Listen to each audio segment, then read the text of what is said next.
하나님의 말씀 보시겠습니다. 오늘 우리에게 주신 하나님의 말씀은 요한복음 1장 6절에서 15절 말씀입니다.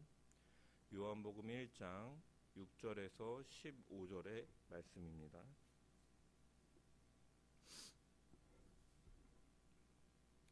다 찾으신 줄 알고 제가 하나님의 말씀을 봉독합니다.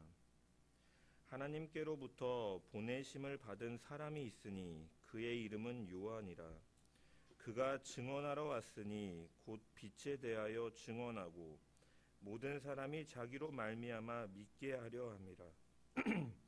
그는 이 빛이 아니요 이 빛에 대하여 증언하러 온 자라. 참빛 곧 세상에 와서 각 사람에게 비추는 빛이 있었나니 그가 세상에 계셨으며 세상은 그로 말미암아 지은 바 되었으되 세상이 그를 알지 못하였고 자기 땅에 오매 자기 백성이 영접하지 아니하였으나 영접하는 자 곧 그 이름을 믿는 자들에게는 하나님의 자녀가 되는 권세를 주셨으니 이는 혈통으로나 육정으로나 사람의 뜻으로 나지 아니하고 오직 하나님께로부터 난 자들이니라. 말씀이 육신이 되어 우리 가운데 거하심에 우리가 그의 영광을 보니 아버지의 독생자의 영광이요 은혜와 진리가 충만하더라. 요한이 그에 대하여 증언하여 외쳐 이르되 내가 전에 말하기를 내 뒤에 오시는 이가 나보다 앞선 것은 나보다 먼저 계심이라 한 것이 이 사람을 가리킴이라 하니라. 아멘. 말씀을 통한 주의 은혜와 평강이 넘치기를 축원합니다. 이번 주는 대림절 세 번째 주간으로 대림절 양초 가운데 세 번째 양초와 관련된 인물은 세례 요한이라 할 수 있습니다. 그래서 오늘은 세례 요한에 관한 말씀을 통해서 기다림의 의미 세 번째 시간에 대해서 나누고자 합니다. 세례 요한은 예수님의 이야기에서 없어서는 안 되는 인물입니다. 그는 예수님의 오심을 선포하고 예수님이 오실 것을 가리키고 기다렸던 인물이기 때문입니다. 그래서 누가는 예수님의 탄생 기사와 함께 세례 요한의 출생 이야기를 누가복음 1장에서 같이 언급하고 있는 것입니다. 그래서 누가복음 1장 5절 이하의 말씀을 찾아보면은 유대왕 헤롯 때에 아비야 반열의 제사장이었던 사가랴와 그의 아내 엘리사벳이 있었는데 이들은 의로우며 경건한 사람이었다라고 말씀합니다. 그런데 이 사가랴와 엘리사벳에는 한 가지 문제가 있었는데 그것이 무엇이냐면 이 두 사람이 아이를 간절하게 원했지만 이들은 불임이었고 이들이 나이가 많았다라는 것에 있습니다. 그러던 어느 날 이 사가랴가 제사장으로서의 직분을 감당하기 위해서 주의 성전에 들어가 분향할 때 주의 천사가 그에게 나타나서 그들에게 이제 아이가 출생할 것을 예고하였습니다. 누가복음 1장 15절에 보면 천사는 그 아이의 출생을 예고하면서 뭐라고 말하느냐?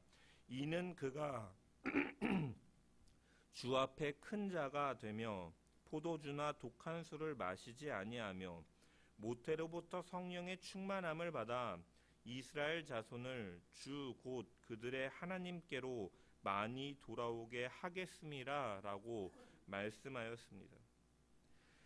누가는 이 세례 요한의 탄생에 대해 예고하는 내용에서 자연스럽게 구약의 사건들과 연결시키고 있는데 노 부부가 있었고 두 사람은 아이를 간절히 원했으나 불임이었고 이 둘의 나이는 많았다라는 서사는 구약 성경에 누구를 우리가 떠올릴 수가 있습니까? 자연스럽게 아브라함과 사라의 이야기를 떠올릴 수가 있는 것입니다.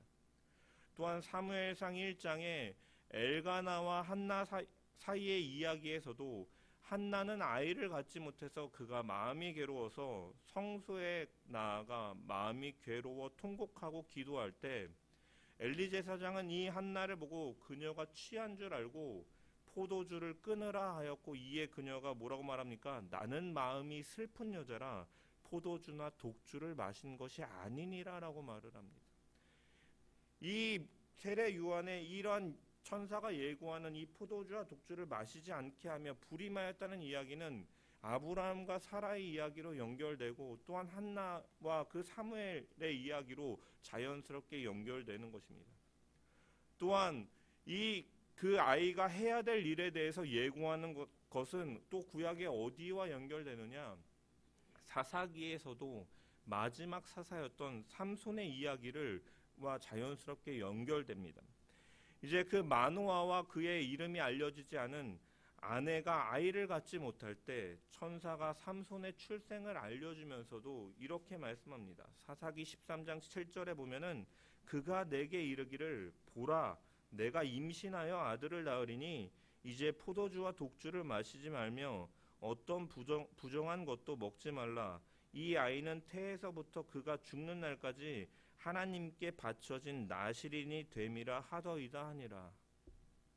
이처럼 구약의 다른 출생 이야기들의 그 반향은 이제 세례 요한의 출생을 이해하는 데 있어서 도움이 되는데 이 세례 요한의 출생의 그 드러난 사실 이상까지도 의미하고 있음을 더 풍성하게 우리에게 의미로 전달해 준다 할 수 있는 것입니다.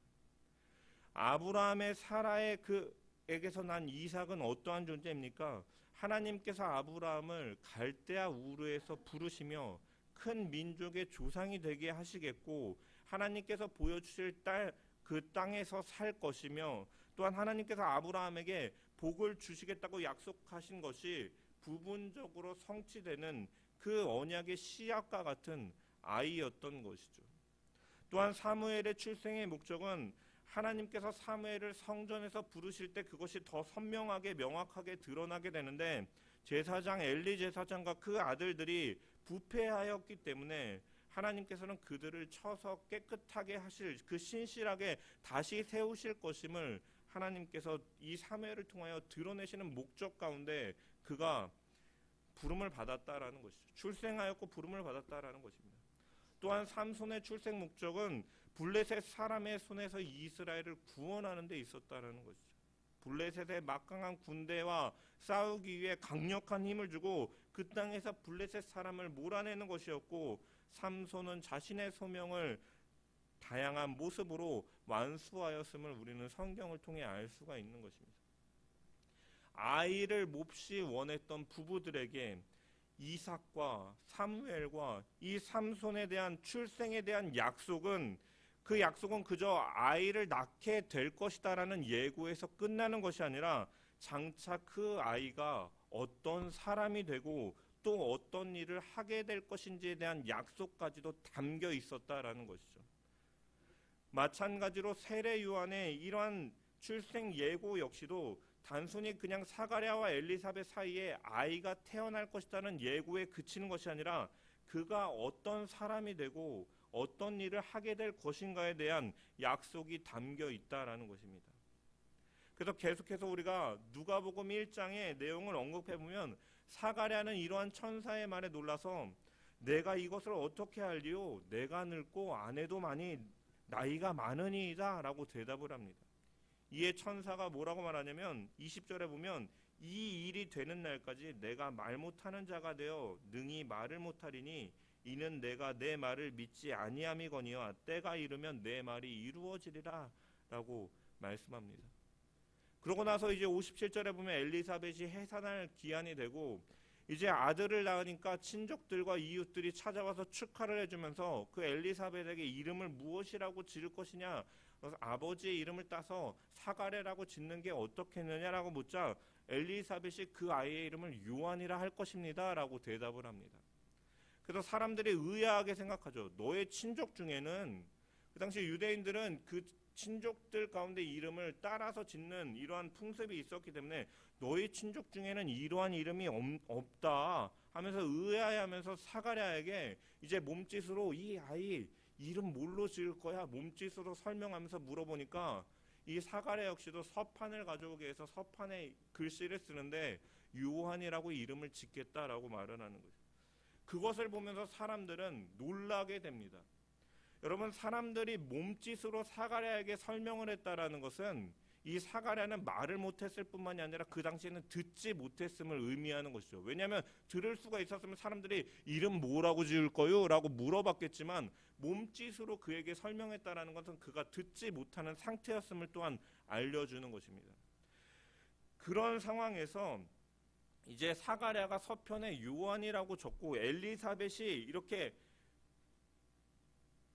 말하는 이야기를 듣고 그들이 같은 이름을 정하여서 그들에게 말한 것이 아니었기 때문에 사람들은 놀라워했다라는 것입니다. 이 사람들이 이 두 부부가 똑같이 이름을 짓는 것을 보고 놀랐으면서 이윽고 이제 사가랴의 입이 풀려서 하나님을 찬송하는 그 찬양을 들으면서 이 사람들을 놀랍고 두렵게 여겼다라고 성경에 기록되어 있는 것이죠. 여러분, 이들이 두려워했던 이유는 무엇입니까? 바로 곧 그가 이제 이 태어날 아이가 하나님께서 택하신 사람이라는 표시였기 때문에 이 모든 일들이 하나님께서 이제 예배해 놓으신 일들을 이루시는 그러한 놀라운 일들 속에서 이 부부가 말을 못하는 상황에서 똑같이 이름을 내비치고 그 성전에서부터 그가 말하지 못하고 듣지 못하는 상황 가운데서 이제 풀려서 하나님을 찬양하고 하나님이 행하신 일들, 예고하시는 일들, 구원에 대한 성취, 메시아의 오심에 대해서 사가랴가 찬양하기 시작하니까 그들이 두려워했다라는 것이에요. 왜? 하나님의 임재는 우리가 기쁨이 있지만 또한 거룩하신 하나님의 임재 앞에는 인간은 두려움을 가지는 마음이 당연하게 반응으로 나타났기 때문에 그들 역시도 그렇기 때문에 두려움과 경외심을 느끼게 되는 것이죠. 그럼 하나님께서 이 요한의 출생을 예고하시면서 이 아이가 어떻게 자랄 것이고 어떤 일을 할 것인가, 맡기신 일이 무엇인가, 누가복음 1장 67절 이하를 보면은 이제 모세의 이 요한의 부친인 사가랴가 이 성령의 충만함을 받아서 예언하면서 찬가를 하는데 구약의 선지자들의 입을 통하여서 예언하신 것처럼 우리를 구원할 메시아가 나심, 그리고 하나님의 구원을 그가 노래합니다. 누가복음 1장 67절 이하에 보면, 그리고 나서 이제 76절 이하에 보면은 자신의 아이를 향해서 주님보다 먼저 와서 주의 길을 예비하고 구원받을 그 백성들에게 전할 것을 그가 선언하게 되는데 이것이 바로 이사야의 예언을 성취하는 것이다라고 그가 찬양하였던 것이죠. 이것을 오늘 본문 요한복음 1장 6절에서 8절은 하나님께로부터 보내심을 받은 사람이 있으니 그의 이름은 요한이라. 그가 증언하러 왔으니 곧 빛에 대하여 증언하고 모든 사람이 자기로 말미암아 믿게 하려 함이라. 그는 이 빛이 아니요 이 빛에 대하여 증언하러 온 자라라고 사도 요한은 또한 그에 대해서 설명하고 있는 것이죠. 여러분, 요한복음이 기록된 시기는 전통적으로 이제 언제쯤으로 보느냐, 이제 공관복음이 이제 완성되고 이제 그 완성된 이후로부터 이제 요한이 반모섬에 수배되기 전까지 이제 주후 한 85년에서 90년경쯤에 이 요한복음이 기록되었다라고 학자들은 전통적으로 추정을 합니다.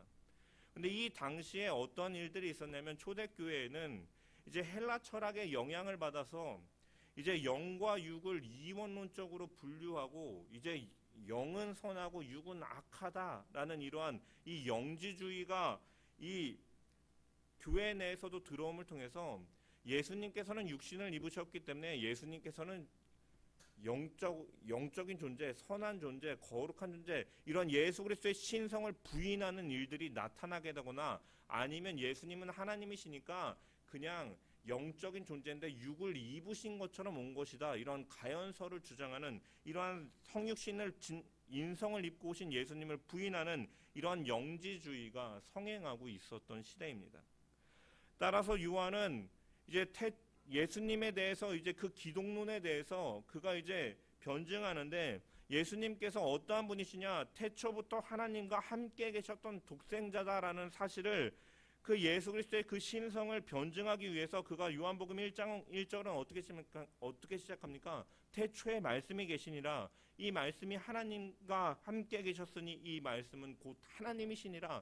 예수님은 이미 하나님과 함께 계셨던 예수 그리스도의 그 신성을 되면서 14절에 보면 말씀이 육신이 되어 우리 가운데 거하심에 우리가 그의 영광을 보니 아버지의 독생자의 영광이요 은혜와 진리가 충만하더라. 그 신성을 가지신 분께서 우리와 똑같은 육신의 몸을 입고 이 땅에 오신 분이다. 예수 그리스도의 신성과 인성을 이 분명하게 증언하고 있는 것이죠. 그렇게 예수님의 신성과 성육신을 언급하면서 한편으로는 종종 1장에 보면은 우리가 오늘 본문에 읽은 것처럼 세례 요한을 같이 언급하고 있습니다. 예수님은 빛이라고 말씀하면서 그러나 요한은 빛이 아니다. 단지 빛에 대하여 증언하러 온 사람이다 라고 하거나 말씀이 육신이 되었다라고 하면서도 요한은 단지 증인이고 그의 입을 통해서 내 뒤에 오시는 이는 나보다 앞선 분이다 라고 이렇게 말한다라고 어떻게 보면 문맥이 예수 그리스도에 대해서만 설명해도 될 것 같은데 요한을 이야기를 곁들여 가지고 같이 이야기하고 있는 것이죠.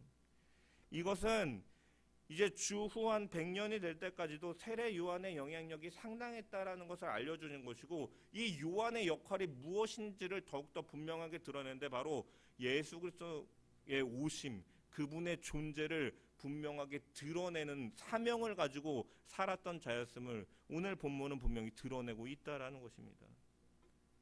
요한은 빛이 아니었지만 빛에 대하여 증언하러 온 사람으로서 광야에서 외치는 자의 소리가 있어 이르되 너희는 주의 길을 준비하라 그의 오실 길을 곧게 하라는 이사야 40장 3절의 말씀을 성취하고 예수 그리스도의 길을 준비하고 그분을 기다리며 예비한 자였음을 우리는 분명히 알 수가 있다라는 것입니다. 여러분, 그렇다면 이 요한이 전한 메시지는 무엇이었습니까? 그가 전한 주요 메시지는 회개였습니다. 회개. 누가복음 3장 7절에서 9절의 말씀을 보면은 그 무리들이 자기의 그 세례를 주는 곳에 그들이 나오게 되니까 무리를 향하여서 그가 뭐라고 말합니까? 독사의 자식들아, 누가 너희에게 일러 장차 올 진노를 피하라 하더냐? 그러므로 회개에 합당한 열매를 맺고 속으로 아브라함이 우리 조상이라 말하지 말라. 내가 너희에게 이르노니 하나님이 능히 이 돌들로도 아브라함의 자손이 되게 하시리라. 이미 도끼가 나무 뿌리에 놓였으니 좋은 열매 맺지 아니하는 나무마다 찍혀 불에 던져지리라. 이 말씀은 이스라엘 백성들이 아브라함의 자손이라는 이 육체적인 혈통만을 자랑하는 것을 갖고 있었는데 그들이 하나님께서 택하신 백성으로서의 열매를 맺지 못하고 있음을 지적하는 것이죠. 그래서 그들이 하나님의 심판을 언제 받을지 알 수 없는 지경에 이르게 되었으니까 너희는 신앙적으로 타락했다. 너희는 회개해야 된다. 라고 분명히 경고하는 메시지를 던지고 있는 것입니다.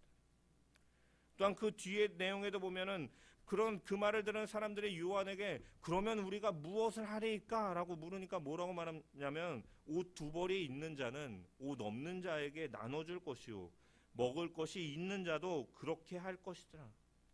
자신들만 생각했고 하나님의 긍휼과 자비하심을 드러내지 못하는 사람들에게 하나님의 그 이웃사랑의 그 율법의 정신, 하나님 사랑과 이웃사랑의 그 정신이 없음을 그것을 지적하면서 너희가 그렇게 돌이켜서 살아야 된다라고 회개의 메시지를 전하고 있는 것입니다. 또한 세리들에게는 부과된 것 외에는 거두지 말라라고 그가 외쳤고 군인들에게는 사람에게서 강탈하지 말고 거짓으로 고발하지 말고 너희가 급료를 받는 것으로 족한 줄 알아라라고 말하면서 부정한 것으로 이득을 취하고 폭력에 대한 불의에 대한 것에 대해서 직면시킴으로써 그들을 회개할 수 있도록 회개의 메시지를 선포하였던 것입니다. 이처럼 요한은 그 근본적인 신앙에서부터 삶에 나타나는 모습들까지 그들의 부조리와 타락을 드러내었고 회개의 메시지를 통해서 그들이 그것으로부터 돌이킬 것에 대해서 많은 영향을 끼쳤던 사람이었다라는 것입니다. 주님을 기다리며 주님의 길을 준비하며 그는 어떠한 모습을 살았는가? 그들의 잘못된 모습들, 죄인된 모습들, 삶의 모습에서 나타나는 여러 가지 타락과 부패와 불의의 모습들을 드러나게 하고 그것으로부터 돌이키는 그런 회개의 메시지를 선포하는 역할을 하였다라는 것입니다. 이스라엘은 400년의 시간이 넘는 시간 동안 선지자가 없었던 말씀의 부재의 시대였는데, 그들에게 이제 메시아가 오실 시기에 하나님의 말씀이 다시 등장할 것이다라는 믿음이 그들 가운데 있었는데, 요한의 이러한 사역들은 그리스도의 그 오심, 메시아를 기대하게 하는 효과가 불러일으켰다라는 것입니다. 이처럼 요한의 사역은 사람들의 마음속에 오실 그리스도를 소망하게 하는 일들을 가져왔다라는 것을 우리는 기억해야 될 것입니다. 이 요한의 사역이 많은 사람들에게 영향을 미쳤던 것처럼, 그리스도의 재림을, 우리가 오신 주님을 기억하고 그분을 믿고 다시 오실 주님을 기다리며 살아가는 자들이 이 기다림 속에 어떠한 의미를 가지고 살아가야 되는지를 우리는 분명하게 요한의 생애를 통해 발견할 수가 있다라는 것입니다. 주의 이름으로 말하고 주의 이름으로 행동하는 성도들의 삶의 목적이 무엇이 되어야 되느냐? 사람들로 하여금 요한의 그런 회개의 메시지와 돌이켜서 메시아를 향하게 하는 그러한 사역처럼 우리의 말과 우리의 모습과 우리의 행동과 나의 모든 것이 바로 그리스도를 소망하고 알도록 하는 데 있음을 우리는 분명히 기억해야 된다는 거예요. 다시 오실 주님을 기다리며 산다라는 것은 아직 주님을 알지 못하는 자들에게 죄인됨을 깨닫게 하고 회개케 하고 우리에게 구원의 소망이 필요한 것을 알게 함을 통하여 그 예수 그리스도를 기대하게 하는 그런 소망의 자리로 우리를 세우시고 부르신 하나님의 목적이 분명히 있음을 우리는 기억해야 될 것입니다. 우리의 말이, 우리의 삶이 그러한 것들을 통해서 주변에 있는 사람들에게 메시아이신 예수 그리스도를 알게 하도록, 그분이 분명히 이미 우리의 죄를 구속하시기 위하여 오셨고 그분이 다시 이제 심판주로 오셔서 그 구원을 완성시킬 것임을 알게 하도록 우리는 그분을 소망하도록 살아가는 복음의 열매들을 우리의 삶 가운데 나타나며 기다리며 살아가야 되는 존재들인 줄 믿습니다. 세례 요한이 주의 길을 예비하였던 것과 같이, 준비하였던 것과 같이 다시 오실 주님을 기다리는 우리는 예수 그리스도를 통해서 주어진 소망을 바라보고 또한 그 소망을 바라볼 수 있도록 우리의 삶 속에서 하나님의 뜻을 드러내며 내 삶 가운데 통치하시고 다스리시는 그 하나님의 영광이 나의 말과 나의 모습과 나의 행동과 나의 모든 삶의 모든 것을 통해서 드러남을 통해서 메시아이신 주님을 증거하는 저와 여러분 되시기를 주님의 이름으로 간절히 축원합니다. 특별히 요한의 사역 중에 핵심적인 것이 이제 회개의 세례입니다.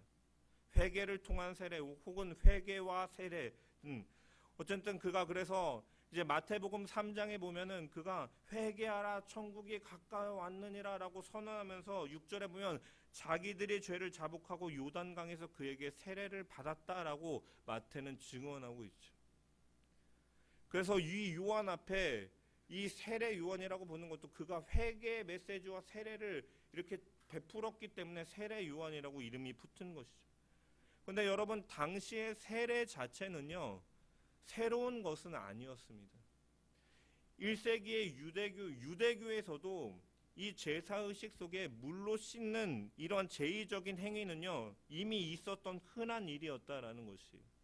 그래서 제의를 위해서 몸을 담그는, 오늘날로 치면은 목욕통과 같은 이 미크바가 뭐 예루살렘 주변이라든지 아니면 그 당시에 이제 쿰란 공동체와 같은 그 쿰란 공동체가 살았던 이 쿰란 지역을 보면은 고고학적으로 많이 발견된다라고 해요. 목욕탕이 많이 발견된다는, 제의를 위해 사용되었던, 제사 의식을 위해 사용되었던.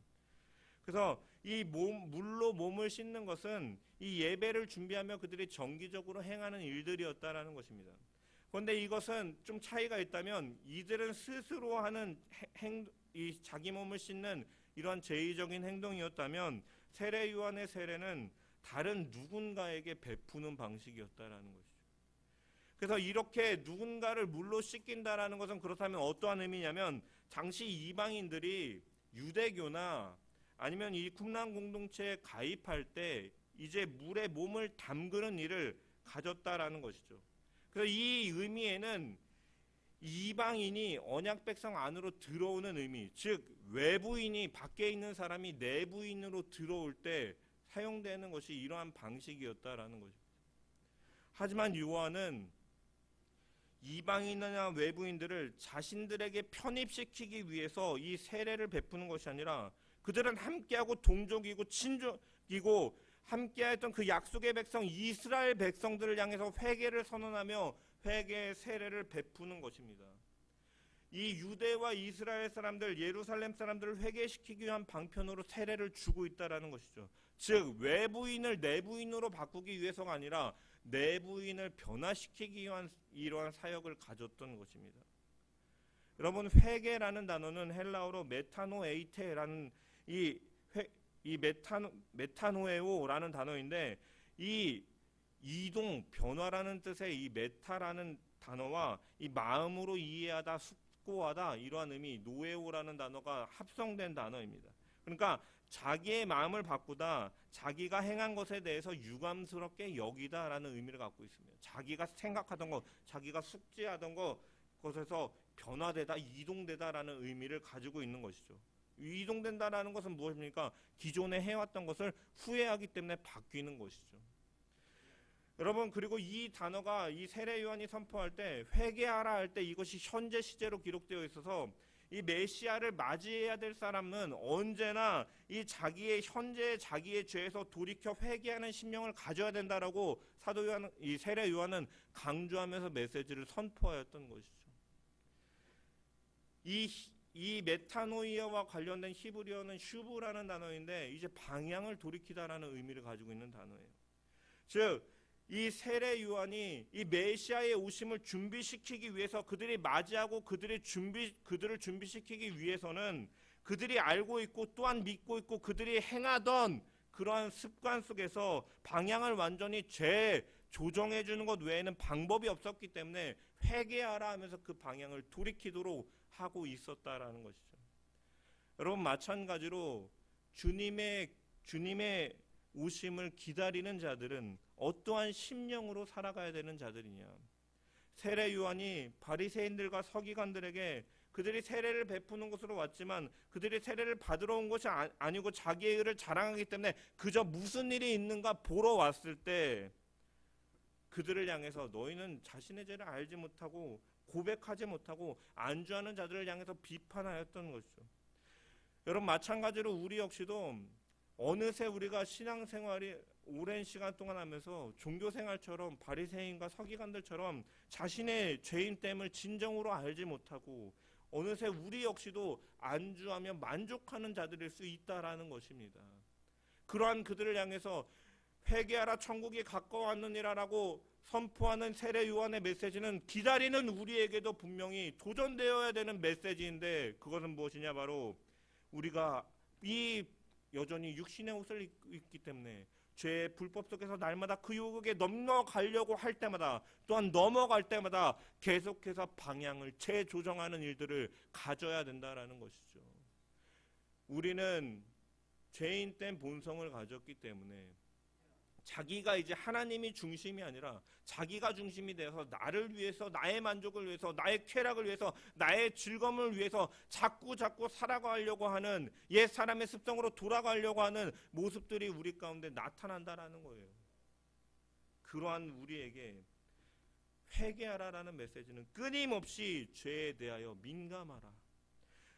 이 죄인 중에 괴수와도 같다라고 고백하는 바울의 고백처럼 자신의 죄악됨을 바라보고 그 자리에서 끊임없이 돌이킴을 통해서 주님께로 나아가는 그러한 모습이 바로 기다리는 자의 모습 가운데 있어야 됨을 우리는 세례 요한의 메시지에서 분명히 발견할 수 있다는 것입니다. 우리의 신앙생활을 점검해 볼 때 벌써 2023년도 어느덧 끝이 다가왔습니다. 올 한 해도 나는 신앙적으로 안주하고 만족하고 그냥 안일하게 나에게 초점을 두고 살아가고 있지는 않은지 점검하며 나의 삶의 목적과 나의 방향이 내가 아니라 예수 그리스도로 향하여 돌려지는 저와 여러분 되시기를 주님의 이름으로 간절히 축원합니다. 마지막으로 주님을 기다렸던 세례 요한의 역할은 영원히 증인으로 남는 일이었습니다. 그가 세상에 온 유일한 목적은 자신이 아니라 이 빛에 대하여 증언하러 온 자라는 표현처럼 주님을 가리키는 데 있었다라는 것이죠. 기다리는 자의 삶의 목적은 어디에 있습니까? 바로 예수 그리스도를 증언하는 데 있다라는 것입니다. 우리가 읽은 요한복음의 서두에서는 세례 요한이 예수님에 대하여 드러내었음을, 이 증언하였음을 드러내고 있고, 이 요한복음의 마지막 역시도 보면은 이 예수 그리스도에 대해 증언하는 것으로 글을 마무리하고 있습니다. 인클로지오를 이룬다 그러는데 앞과 뒤가 똑같이 예수 그리스도를 증언하는 것으로 이 글을 시작하고 글을 마무리하고 있다라는 것이에요. 그래서 요한복음 21장 24절의 말씀을 보면 이 일들을 증언하고 이 일들을 기록한 제자가 이 사람이라 우리는 그의 증언이 참된 줄 아노라 라고 말하면서 이제 이것을 증언한 것이 사실이다라고 밝히면서 예수 그리스도에 대해 증언하는 것이죠. 그리고 이 시작과 끝에 증언하는 두 요한들, 세례 요한과 이 사도 요한 사이, 이 두 사람을 제외하고 그 복음서 안에서는 이제 이 성령을 통하여서 예수 그리스도에 대해 증언하는 일들이 나타나는데, 그것을 제외하고 딱 한 사람만이 더 예수 그리스도에 대해 증언하는 사람이 등장하는데, 그 사람이 누구이냐? 바로 요한복음 4장에 사마리아 수가성 여인이 바로 예수 그리스도를 증언한 사람으로, 유일한 여성으로 등장하는 것이죠.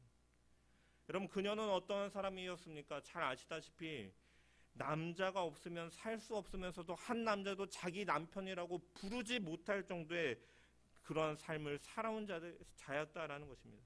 그래서 예수님께서는 그 여인을 위에서 찾아가셨고 그 여인과 대화를 통하여서 갑자기 내 남편을 데려오라 라고 말씀하시면서 그 여인의 그 아픈 곳을 직면시키시고 그의 삶의 그 한복판에 예수님께서 들어가셔서 주님께서 말씀하시는 것이죠. 예수님과의 대화 속에서 이 여인은 점점 깨달아서 이제 메시아에 대해서 묻는 그녀를 향해서 내가 말하는 그가 바로 나다라고 주님께서는 말씀하십니다. 이 여인에게. 주님의 이 말씀에 주님이 메시아임을 알게 된 여인은 물을 길러 원래 우물로 왔지만 이 물 길르는 것도 다 잊어버린 채 그가 이제 동네로 달려 돌아가는 것이죠. 그러고서 이 내가 마셔도 또다시 목마르는 이 물과 비교할 수도 없는 정말로 영원한 생수의 강이 되신 그분 메시아를 내가 만났다라고 하면서 그가 그 당시에 사람들이 자신을 쳐다보는 그런 시선, 비판적인 시각, 저 여자는 남편도 없는 여자, 남자만 그 당시에 사회에서 남자를 주구장창 찾지만 남편도 하나 없는 그런 비천한 여자라는 그런 시선에 아랑곳하지 않고 그가 사람들에게 외쳐댄 것이죠. 내가 행한 모든 일을 내게 말한 사람을 와서 보라. 이는 그리스도가 아니냐. 예수 그리스도가 그리스도이심을 알게 된 그녀는 자신의 모든 것을 뛰어넘어서 예수님을 증언하는 일들을 가졌다라고 요한은 기록하고 있는 것입니다. 이 여자가 전한 말들 때문에 사마리아 사람들이 그 동네에서 예수님께로 나와 믿게 되었다라고 4장 30절 39절에 기록하고 있는 것입니다.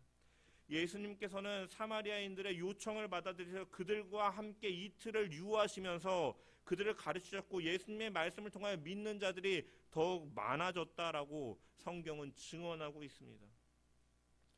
예수님께서는 비천한 그 사마리아 여인에게 다가가셔서 그녀를 변화시키셨고 메시아심을 알리셨고 그로 인해서 많은 사람을 예수님께로 나오게 하는 일들을 가졌다라는 것이죠.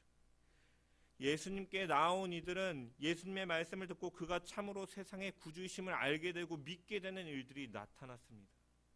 누구를 통해 이루어졌습니까? 주님을 먼저 알고 먼저 믿은 자들을 예수님께서 부르신 것은 그를 통하여 더 많은 자들에게 주님이 이 땅에 메시아로 구원자로 왔음을 알리시기 위한 데 있다라는 것입니다. 그렇기 때문에 요한 역시도 오늘 말씀처럼 자기를 통하여서 자기로 말미암아 그를 증언하였다라고 말씀하고 있는 것이죠. 여러분, 말씀을 마무리하겠습니다. 하나님께서 예수 그리스도를 이 땅에 보내신 것은 죄로 인하여 죄와 사망의 노예로 살던 비천한 나를 구원하시기 위함이었다라는, 하나님이 자신의 독생자를 십자가에 내어놓으신 것은 그를 죽이기까지 나를 사랑하셨기 때문에 행하신 일이었다라는 것을 우리는 기억해야 된다는 것이에요. 주님께서 천대받는 그 사마리아 땅을 찾아오시고 비천한 사마리아 여인에게 다가오셨으며 그녀와 같은 그녀를 만나시고 부르신 것은 그녀를 통하여서 그 자신의 처지와 부끄러운 상황을 다 잊고 그 주님을 전하게 하신 데 있는 것처럼 그를 회복시키셨고 그를 구원의 기쁨 가운데 있게 하셨고 그를 복음의 증인으로 삼기 위해서 전하게 하신 것이죠. 마찬가지로 우리 역시도 마찬가지입니다. 죄와 사망으로 인해서 비천한 나를 위해서 주님은 이 땅에 오셨고 그 주님은 다시 오실 것이다라는 거죠. 이 부르심을 받은 자들의 목적은 분명한 뜻이 있다라는 것입니다. 하나님 세례 요한의 또한 이삭과 사무엘과 이 삼손에게 분명히 그 아이에게 행할 일들이 주어졌고 그것이 분명하게 선명하게 목적으로 제시된 것처럼 하나님께서 우리를 하나님의 자녀로 부르신 것에는 분명한 목적이 있다라는 것입니다. 그것이 무엇이냐, 바로 다시 오실 예수님을 기다리는 자로서 세례 요한과 같이 진리를 증언하며 자기로 말미암아 예수를 믿게 했던 것처럼 우물가의 여인처럼 메시아에 대한 믿음이 있다면 그 메시지를 또 다른 이들에게 전달해야 하는 것이 바로 기다림의 의미 가운데 분명히 있음을 기억하면서 세례 요한의 회개의 메시지가 방향을 돌이키는 것, 따라서 우리가 기다리는 동안 주님의 다시 오심을 기다리며 사는 우리가 우리의 삶의 방향이 우리를 향하여 끊임없이 돌아가려고 할 때마다 돌이켜서 훨씬 더 위대한 분을 향하도록 우리의 방향을 재조정하고 예수 그리스도가 중심 가운데 서 있을 수 있도록 하며 예수님을 전하며 사는 저와 여러분 되시기를 주님의 이름으로 간절히 축원합니다.